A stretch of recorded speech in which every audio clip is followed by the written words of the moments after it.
How's it going, guys? I am Christopher McGee. I'm the owner of Halcyon Real Estate, affiliated with the Keller Williams brokerage in Salt Lake City, Utah. Today is the 12th of June, 2023, and this is the real estate numbers. Welcome to where we do forward-looking data, accurate, timely, and straight off the MLS every week. I want you to have access to that data. I want you to be educated as you make some of the most important decisions you make in your life. So let's go through these numbers. I'll give you my take on what it all means at the end, just briefly. But also, if you want a more thorough breakdown of what all these numbers mean, I just invite you to check out my real estate numbers videos explained. That's flagged up in the top right corner of your screen now. Right now, let's look at some numbers for this last week.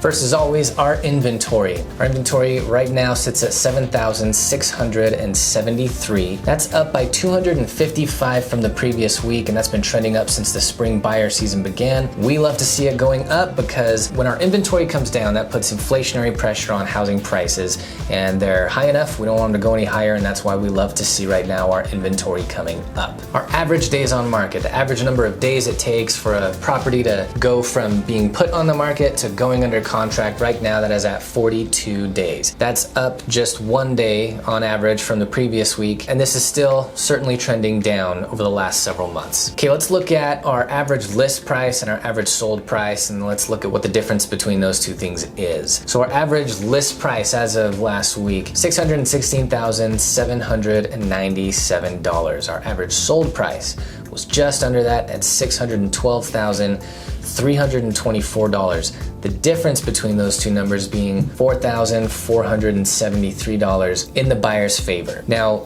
that is on average, so remember, we got to take into account the fact that there are a lot of properties still on the market that have been on the market for 90 plus days, and when they finally get sold, that brings the number way in the buyer's favor because those homes are being sold at much less than what they originally listed at. The longer it's on the market, the more eager the seller becomes to get it sold. Right now, I'm seeing homes where I'm looking, where my clients are looking to buy right now, I'm seeing homes sell in a week, 2 weeks, sometimes 3 weeks. And so that's the other end of the scale here. We're seeing things sell in a couple of weeks, and we're seeing things get sold at the other far end of the spectrum after 3 months. And the difference between the average list price and the average sold price of these is quite different. And we're getting pretty close to zero net difference between average list price and average sold price on average. But if you want to know what's happening right now, homes are actually selling for pretty darn close for what they are being listed at. Number of homes sold in the prior week was just under 500, sitting at 496. That's down significantly from last week, down by about 125 from the previous week. We're still trending up, but that is a big drop down from the previous week. But 1 week does not a trend make. I foresee this number continuing to trend up.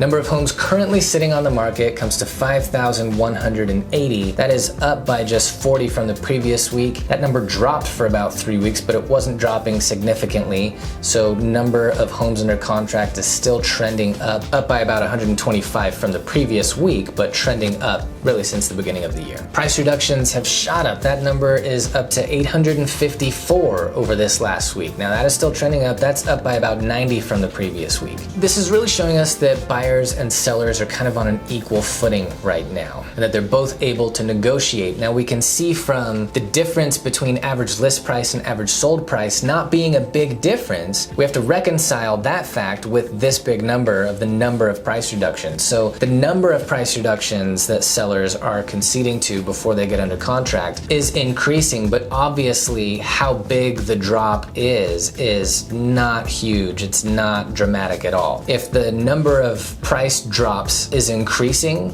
across time, as it is, it's been trending up for the last 4 months, but at the same time, the difference between average list and average sold is getting closer to zero, where it was more heavily in the buyer's favor, then this number of price reductions per week going up isn't necessarily telling us that the housing market is moving toward being in the buyer's favor. There's aspects of our market moving in the buyer's favor, and there's aspects of our market moving in the seller's favor. Right now, it's good to know that you can negotiate if you're a buyer, and that there's obviously plenty of sellers who are willing to negotiate and drop their price. Understand that they're going to drop their price a bit. It's not going to be dramatic at all. And finally, the number of canceled, expired, and withdrawn listings from the MLS less. This past week was 258, staying well within the stable range we've kept really all year for most of the year, between about 250 and 500. That's a reflection of the fact that sellers are confident in our market right now. Very few sellers are canceling their listings. Very few sellers are firing their agents. Very few sellers have been on the market for so long that their listing expired.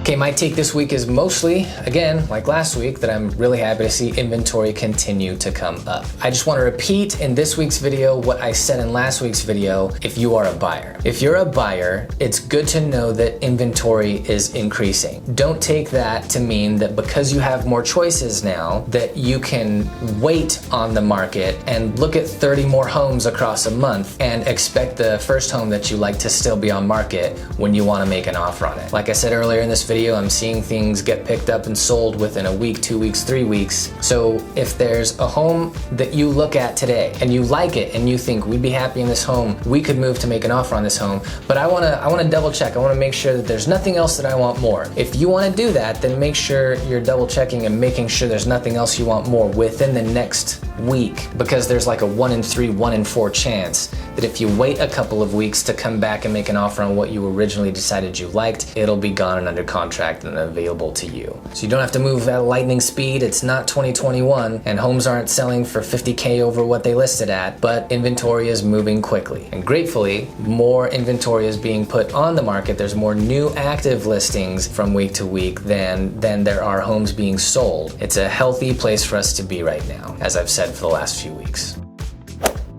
In conclusion, if you or anybody you know is thinking to move in or around Utah, really anywhere between Ogden to the north of me and Provo to the south of me, if you or anybody you know is thinking to move this year, reach out to me. I'd be happy to help. My number is right there on the screen. And of course, if you would like to stay educated as well as the best realtors you know on what's happening in the real estate market from week to week, getting this forward-looking data from week to week so you know what's going on, just go ahead and hit that subscribe on the left of your screen right there and get these weekly updates of the real estate numbers. I'll see you guys next week. Have a good one.